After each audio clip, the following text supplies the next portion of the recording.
This video was published by MBKP International, LLC. In this video we're going to talk about the blade change and cut pad change on the Stack S12 paper cutter. Okay. First thing you want to do is go ahead and raise this up. You don't have to lock it, just raise it up. And remove the safety shield. Just put it off to the side for now.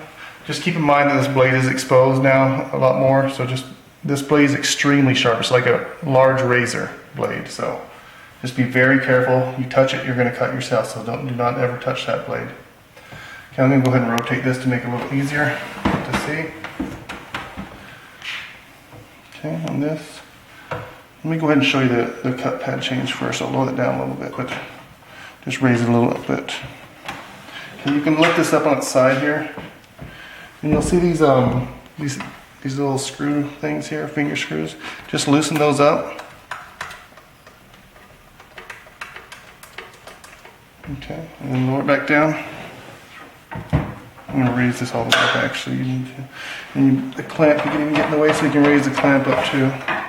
And basically with those loose, you can just use a screwdriver or something and come in here and get this pad. And just take it out. Now this pad has 4 sides to it, so you can just rotate to a new side and use that.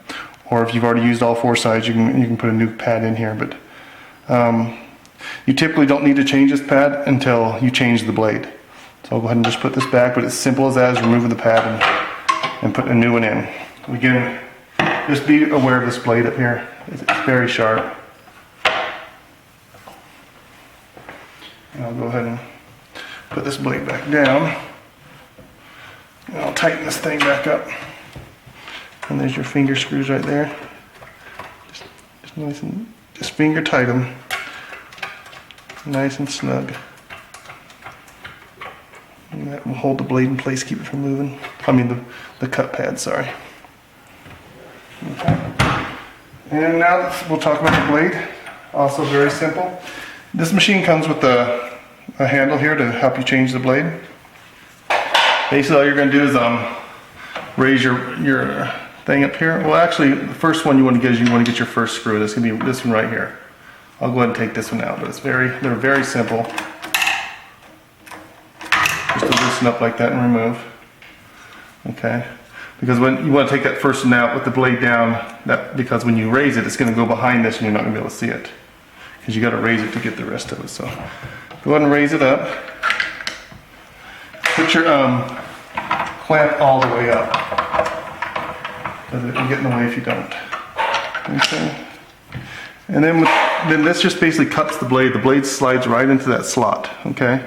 Just like so. And then from there you just start removing the rest of the screws.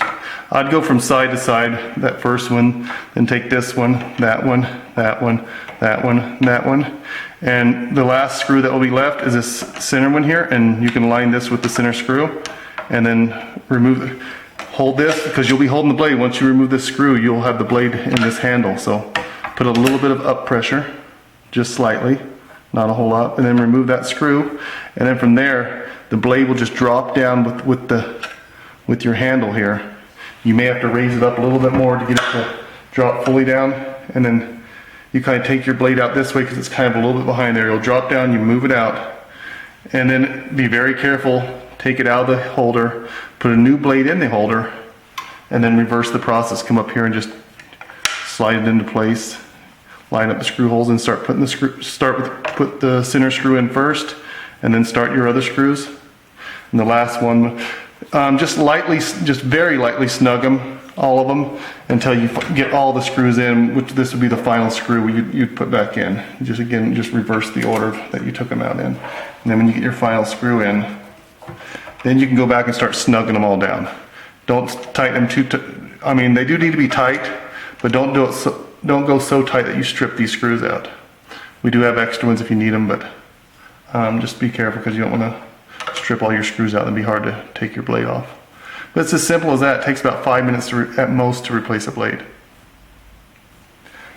Okay. But again, this is for the Stack S12 paper cutter. When you're done doing that, just make sure you put your safety shield back on after you tighten all the screws back up. And that's basically it. This video was published by MBKP International, LLC.